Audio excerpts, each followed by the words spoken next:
Қалайсыздар? Сіз қалайсыз? Көңіл күйіңіз бүгін жақсы сияқты. Даусыңыз жарқын шығып жатыр. Да? Сіздің ақпаратыңыз бар деп естідік. Ақпаратым жоқ. Жоқ па? Иә, айтасам бір жақсы мороженое ма деп тұрмын. Сізде бопсалау басталып кетті ма? Или жоқ, мен мороженое емес корейский бірдеңке жеймін ба или. Ойланыңыз. Енді айыптедіңіз соқ. Сияқты бір корейский бір нәрсеге тұрған сияқты шы. Сіз қалай ойлайсыз? Ер мен әйел тең болу керек па, жоғары болу керек па, төмен болу керек па әйел ер адамнан? Жоқ, негізі, енді в любом случае әйел адам төмен деп айтады ғой, ер адамнан ер адам бір саты жоғары деген сияқты. Сондай сыйластық көрсете білу керек, бірақ ер адамда соған лайықты болу керек. Кейде бір мынандай әрекеттерді байқайсың да, ер адамдардың ісі, сөзі. Ассалаумағалейкум достар, біз эфирге келдік, эфирге дайындықтамыз. Сосын сіздерге айта кететін жағдай, бізде Ақмаралмен бәрі бітті, және де мен өз үміткерімді күтемін. Маған үміткер болуларыңыз келсе, редакциямен хабарласып келсеңіздер болады. Ақерке, сіз ер мен әйелдің теңдігі туралы не түсінесіз?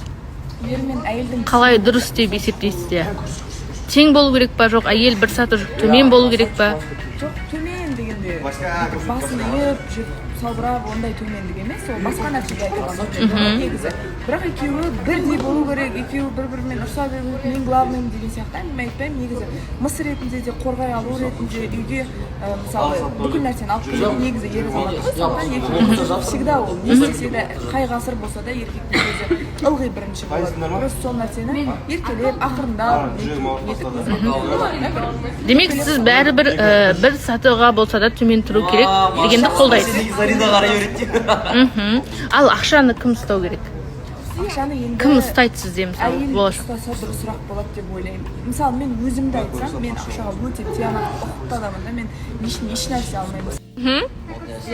Мысалы мен өзім не келетін болсам, негізі бүкіл әйел ұстау керек деп айтпаймын. Мен өзім мысалы ақшаны қалап ұстайтын адаммын. Ертеңге керек болады, бүрсігінге керек болады, бір нәрсе ашуға керек болады деген сияқты. Сондай идеясы, сондай көзқарасы бар әйел болса, мен ойлаймын әйелге ұстаған дұрысырақ. Мысалы Ақерке, егер сіз үлкен отбасыда енеңізбен тұрып жатса, енеңіз үйде ақшаны ұстаса, сіз енеңізге ақшаңызды бере аласыз ба? Мен өзім жұмыс істеп жүрген ақшаны беремін деп айта алмаймын. Күйеуіңізсің? Болды, иә? Жартысын алсын, жартысын балаларына жұмсасын деген сияқты. Енді немересінен басқа кімге береді, ол кісі бәрі білді. Ата өзім ақшамды мен бергім келмейді. Ешкімге одан өзім отбасыма бермеймін ба? Ондай таңдау болса, өзіңіздің мамаңызға бересіз да? Асып бара жатсам, өзім отбасыма беремін. Енді ол кісілерге де беремін ғой, бірақ бүкіл ақшамды беріп қойып, 24-7 жұмыс істеген, олай істей алмаймын. Мәссаған келісесіз ба, жоқ па, өзіңіз біліңіз дегендей білді.